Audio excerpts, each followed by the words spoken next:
En fait, le projet Voyage Transparent, c'est un projet qui a commencé en fait en 2004. Pour la première fois, quand nous étions invités à une exposition à Stockholm, nous avons pensé de créer un projet, de réaliser un projet qui ne se résumait pas juste dans l'exposition, mais aussi dans tout le processus aussi du voyage. Le voyage en soi euh, est, est devenu un sujet important, mais aussi un sujet de suspicion. Alors, nous avons pensé de créer une valise euh, où la transparence, c'est pas juste dans l'idée, mais aussi dans l'objet même. Alors, nous avons pensé de voyager avec une valise qui est transparente, où nous avons mis les objets personnels en vue de tout le monde. Le voyage en soi-même, c'est aussi une performance.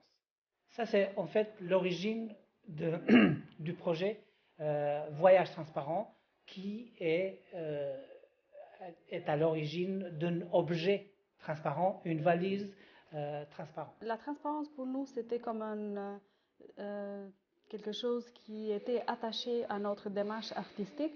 Nous avons commencé cette idée d'objet transparent attaché à la performance en 1998. L'idée, c'était que chaque action performative était attachée à un objet, mais un objet qui était comme presque invisible. Donc, l'idée, c'était de faire un objet et faire une action avec cet objet-là.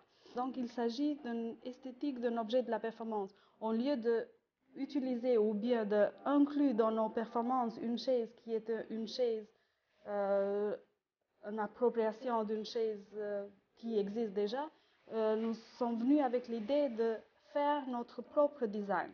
Voyager en faisant exposer nos objets intimes, nos objets quotidiens, dans un parcours qui n'est pas vraiment désigné pour l'art. L'idée, c'était aussi de filmer cette expérience, donc d'avoir des traces, en même temps de filmer notre expérience, mais aussi la réaction des autres. Donc, les artistes invités, ils étaient devant un objet déjà utilisé, déjà qui avait un contexte, une histoire, et ils confrontaient à cet objet, à ce voyage avec une valise transparente, leur propre expérience de travail, leur propre création. À notre époque, la transparence dans la société est beaucoup sur la table, si tu veux, si on veut, parce que on parle de beaucoup de la transparence des gouvernements, on parle de la transparence dans les entreprises,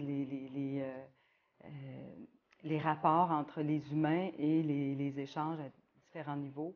On parle beaucoup de transparence à cette époque-ci.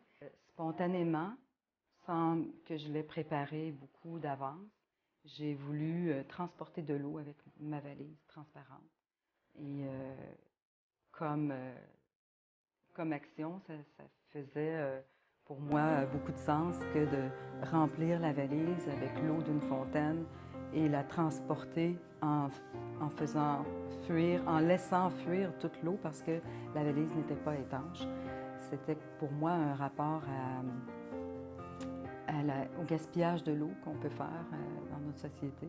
J'avais ciblé de transporter, de mettre en valeur un globe terrestre gonflable qui est un élément un peu un leitmotiv, une espèce d'objet fétiche que j'utilise souvent dans mes créations artistiques depuis plus d'une vingtaine d'années, sous différentes formes, photocopie, photographie, holographie. Et là, c'était donc en tant qu'objet réel que j'ai intégré dans la valise transparente.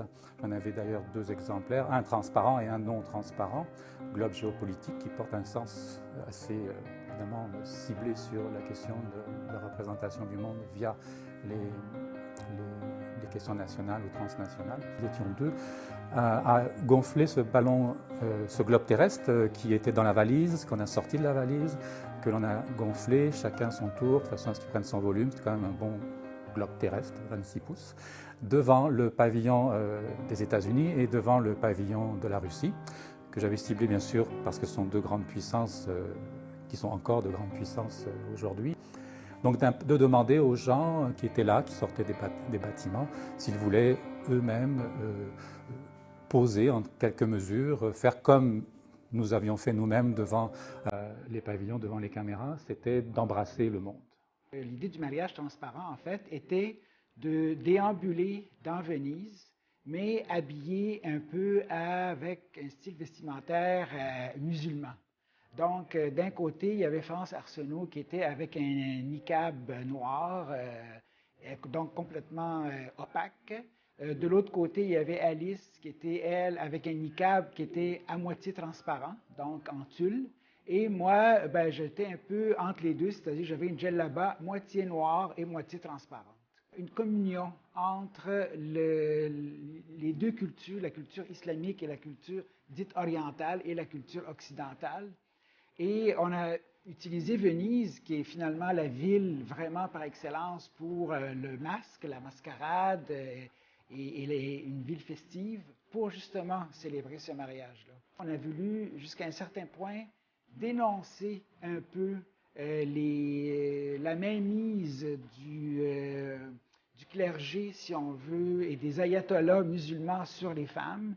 Et on a voulu comme suggérer une forme de libération de ces femmes-là qui sont finalement dominées par l'orthodoxie musulmane.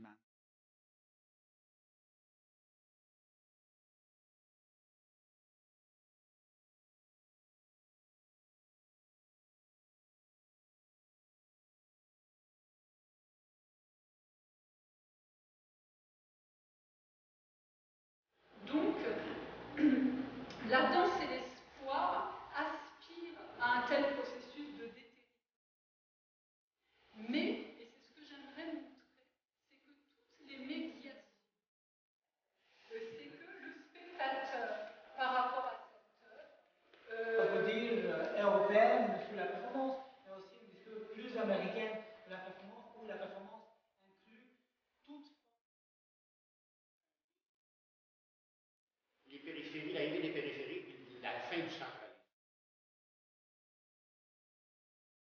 Alors, nous avons eu l'idée d'inviter certains étudiants qui ont déjà passé d'autres cours à l'UQTR, qui ont déjà eu des expériences de performance, de prendre une œuvre et de le présenter un projet de reprise de d'autres œuvres. La question d'exposition de la performance devient réelle, devient visuelle, devient visible dans le cadre d'une exposition qui a déjà